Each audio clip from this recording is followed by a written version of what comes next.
Let's look at algebra of continuous functions. Now let f of x and g of x be two functions which are continuous functions at x equal to c.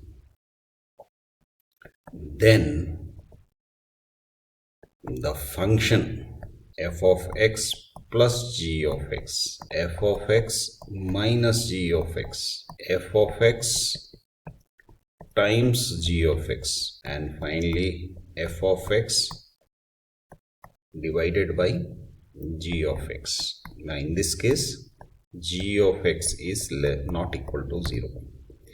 All these functions would again be continuous at x equal to c.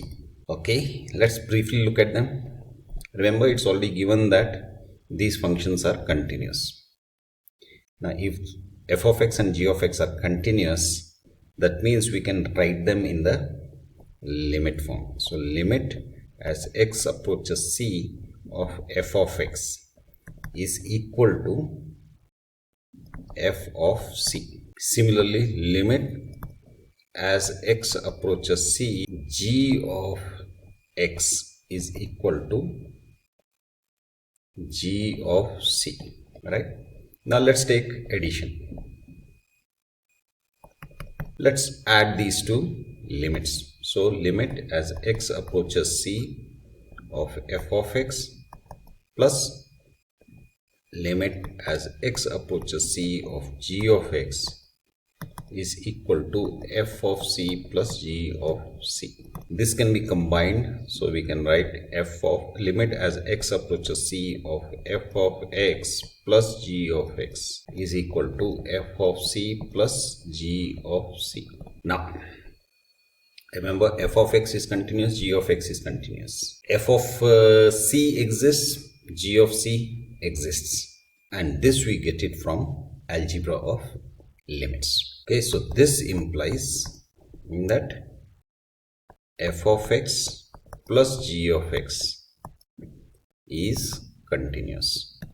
Okay, similarly, subtraction, this can be written as limit as x approaches c of f of x minus limit as x approaches c of g of x is equal to f of c minus g of c. This we can combine again based on algebra of limits as x approaches c of f of x minus g of x is equal to f of c minus g of c.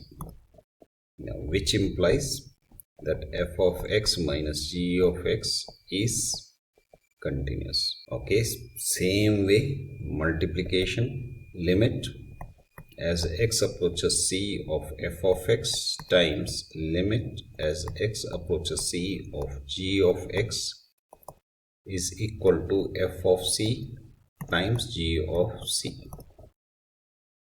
And this can be again based on algebra of limits as x approaches c of f of x times g of x is equal to f of c times g of c, which implies that f of x times g of x is continuous. And finally, division. So limit as x approaches c of f of x divided by limit as x approaches c of g of x is equal to f of c divided by g of c.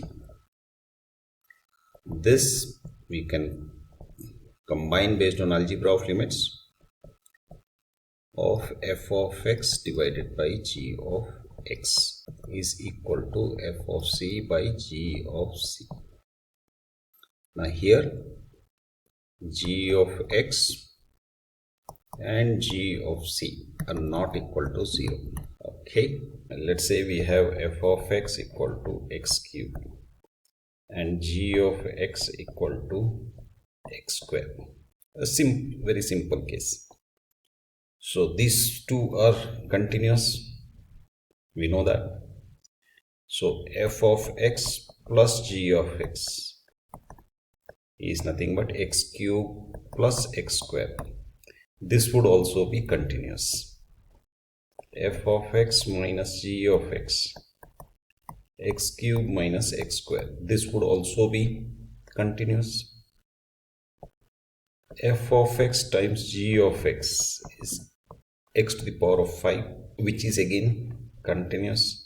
F of x divided by g of x is going to be x cube divided by x square, which is equal to x, which is also continuous. Now you might say, what about g of x divided by f of x?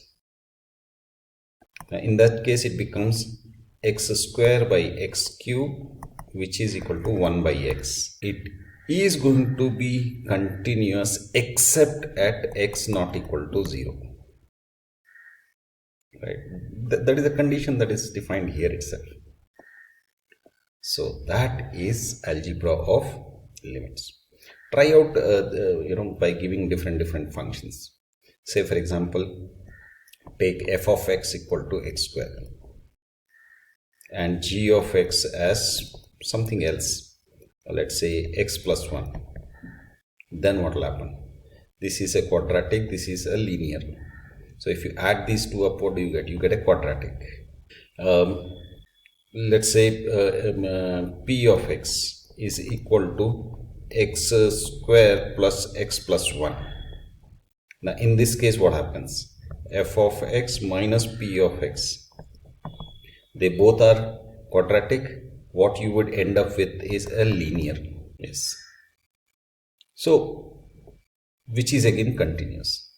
So try out different functions to figure out the algebra of continuous functions. I think that's enough for today. Bye for now.